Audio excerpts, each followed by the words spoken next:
Roman, tell us about your industry, in particular, lighting, and tell us a bit about your industry first, and then about the new code that is coming in and what impact you are worried that this will have on your industry. Thank you for having me, Rowan. So I work for Lighting Council Australia. We're the peak body for the lighting industry. We've got 100 members. We provide about 5,000 manufacturing jobs in Australia. So there's actually assembly and manufacture here in Sydney, in Melbourne, Perth, Adelaide, all across the country. In addition to that, we've got about 1,000 lighting engineers and lighting designers, and then thousands more electrical contractors downstream who install this equipment.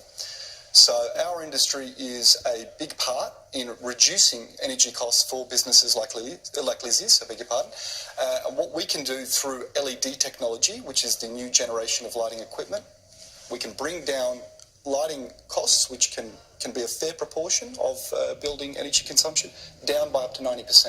So we've got a really good news story in the lighting industry. We provide jobs here, we research, we innovate, we develop products, and we provide Aussie jobs in manufacturing. We want to be a part of finding good solutions to problems, but at the moment we're really dealing with a, frankly, very, very troublesome proposal that's up. Okay, well, tell us about this troublesome proposal. Who's behind it, and what will it do to your industry? So who's behind it, first of all? So the proposal's been developed by the Australian Building Codes Board.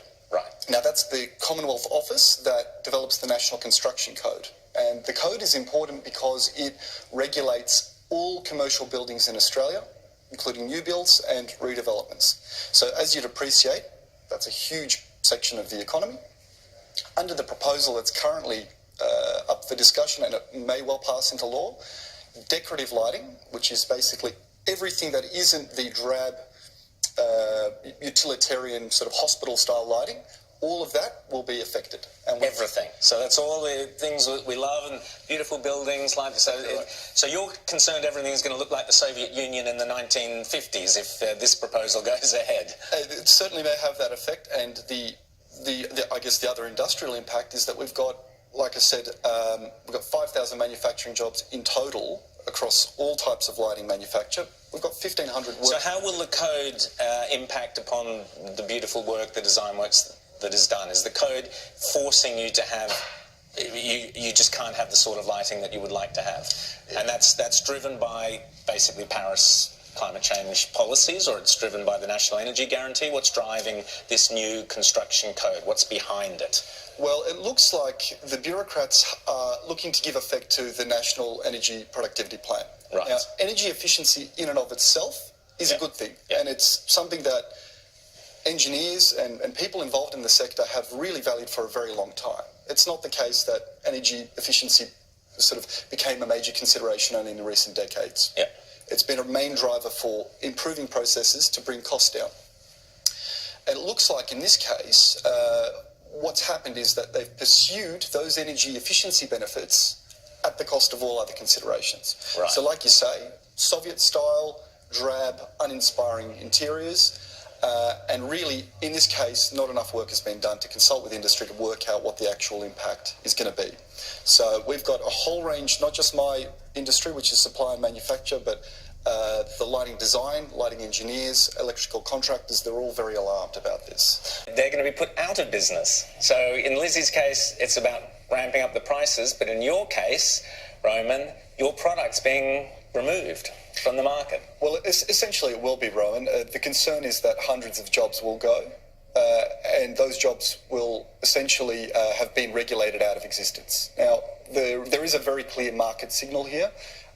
Building designers and project managers and people involved in construction, they value these things. They value decorative lighting. If you imagine yourself owning a hotel or running a hotel, the hotel is the lobby, the foyer, is a way of signalling to your consumers that this is a quality establishment. So, in a way, we've got an established market that already has cost pressures. Like Lizzie says, electricity prices are high. We've already got strong incentives for people to manage those costs, install high-quality products. And instead, as a result of this push from the federal government, we're in fact going the opposite direction to where the market is naturally going. Demonstrating is the double standard.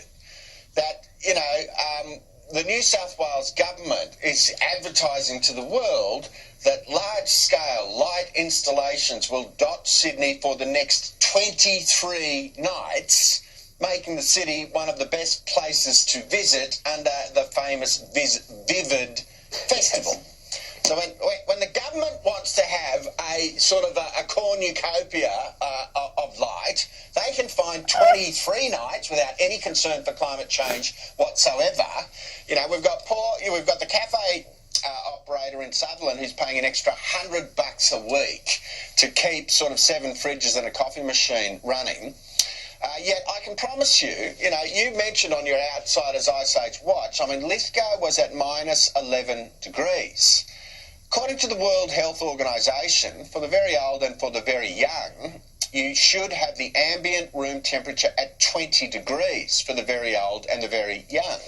And so here you've got this one rule for them and one rule for us routine going on, where I guarantee you, if you go around to the several 100,000 public servants going to work in Canberra on Monday morning, there will not be a single building under 20 degrees, but the poor mother of a young child in Lithgow who's waking up at minus 11 and just to meet World Health Organization standard has got to lift the temperature by 30 degrees, and Josh Frydenberg and Malcolm Turnbull are standing over them and saying, no, you must not use your heaters.